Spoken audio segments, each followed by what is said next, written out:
Daily Broadside Day 790. Man, you ever notice that unscented candles are not really unscented? There's nothing that's unscented because even the scent of unscented is still a scent, you know? And that makes no sense. So I was at a house yesterday and I was working on something and go out to my truck to pilfer through and find something I needed. And this little Indian lady comes across the street, sneaks up on me. I was like, oh, he's sneaking up on me. And she sneaks up on me. Not really. I saw her coming. And she's like, hey, my car won't start. Can you help me? Now, I don't know why I looked like I could help her, but I can. So I go across the street and I go into this lady's I've never met's garage, and she's got a Kia, like an Optima, I think it was, and it's backed in, and it won't start. And I said, well, pop the hood. And she's like, okay. And I repeated it twice. I was like, pop the hood. She's like, what? I said, pop the hood. She's like, okay. And then she gets in the car like she understands what I'm saying. And they can't figure out. This girl looks like she's like 25, 26.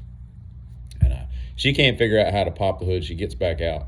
I'm sitting there holding the front of the hood waiting to unlatch it. And she's like, I don't know what I'm doing. And I'm like, I walk over there and I was like, bloop, and then I teach her. I'm like, there's a lever right there beside the parking brake release that allows you to pop the hood and don't be sneaking up on me anymore. You hear? And so I pop the hood and I look at it, and the battery's all corroded, and one of the terminals is loose and all this. I go back over there and I get a wrench and I pull my knife out and take off the lead, and I'm scraping the inside. I just wasn't getting a good contact, And the battery was like a year old, so it wasn't the battery, and I just wasn't turning over. And so I clean it up, tighten it up, and then I get it started. And it's like, oh, thank you so much. I'm like, no problem. And I said, you have a great day. And she's like, thank you so much. And she's like, thanking me endlessly. And I was like, don't mention it. Have a good day. And so I go back to doing what I was doing. So about an hour later, maybe a little longer, I go back out to my truck to get something else. And I hear the Indian lady talking to the guy that lives there who's in his garage. And I hear him say, he's in the backyard. And I was like, are you talking about me? And she comes over and she's got like aluminum foil. And she has made me like salmon, some kind of like salmon, and then some like fried cheese. Dude, I'm going to tell you what, I've had fried cheese on a few occasions, and if you've never had good fried cheese, that's just a world-changing event, And so I was very appreciative. I was like, well, thank you very much. You don't have to do that, all that kind of stuff. And, I was being nice and all because, believe it or not, I can be quite kind. And so I get that. And the guy who works for me, we sat in the truck and ate it. A short time later, it was still hot. I mean, it was amazing. And I was like, this reminds me of what the world should be, and I'm not saying you should like tit for tat, get things for that, but it's so nice to live in a society where, someone takes the time to do something they didn't have to do to help somebody that can't help themselves, obviously. And then they go out of their way to return the favor by like whipping up something in the kitchen that was delectable, There was also these like crisp, I don't even know what they look. They look like huge bugles. They're real thin, almost like an onion ring, or not an onion ring, but a Funyun type of, what is it called? A pork rind, or a churro type material. And it kind of had like an Indian flavor. I bit into one. I wasn't really eating like all that stuff. But a guy who works for me just devoured like the entire thing on the way home. I'm like, do you even know what you're eating? He's like, nope, but they're good. I'm like, ooh, that one's hot. And I'm like, all right, anyway. So I just appreciate the world that we live in when it runs like that, because that is how the world is supposed to move, It's not supposed to be a bunch of conflagration and hatred and all that.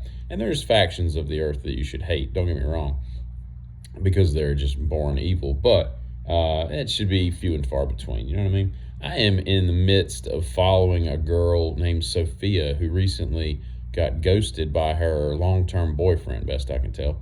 And she just seems like the most delightful person. And I am just like enamored with her story, it's like I'm following it, and she's giving all these updates. She's crying relentlessly, and she's got a little daughter and all this stuff. Well, last night I was watching her for like 6 minutes go into this whole diatribe of, I don't feel it's right to, air his dirty laundry online. That's fine, whatever. So she's not going to give like the whole backstory and everything. But she's doing all this. And then when she does, she's putting on makeup the whole time for like 6 minutes. And it's, chopped up and sped up at time, or not sped up, but chopped up. So you're not seeing like the entire, it's like broken up into, I think you know what I'm talking about. And she's putting on makeup, and I'm sitting there watching her. And I kind of drifted off to what she was saying. I didn't even know what she was saying halfway through because I'm just watching her put makeup on. And she's like a skillful artisan. She's literally going this fast. And I'll tell you this, I don't think that he should be in my life anymore. And I'm waking up to the idea that I'm putting on a new coat of armor to reflect and protect myself from other people who would do me harm. And I'll tell you this, I woke up a stronger woman today, and I got to do that for my daughter.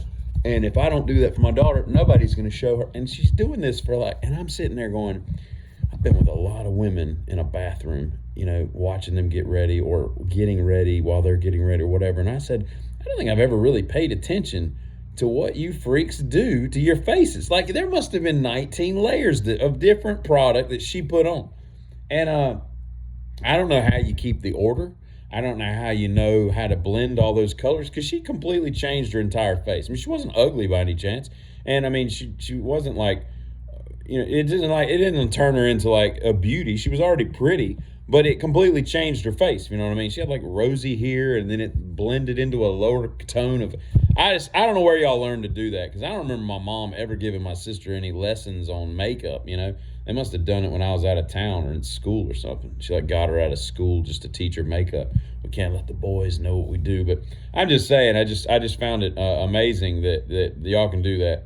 I don't know what y'all's budget for that stuff is, but it's got to be insane. I mean, I've been in women's bathrooms that you're like, how can someone, literally like 60 different bottles of product out on display. You know what I mean? And you're like, I've got like headache medicine and toothpaste. Like, I don't even know what all this stuff does. How can you have this many treatments for your face and hair and skin? It's crazy, but I appreciate y'all. It's a good thing, I guess, because you do look pretty when you're done. Of course, you can overdo it, but you know what I'm saying. I mean, there's relevance to what we're talking about. But y'all have a good day. Hey, Giddy.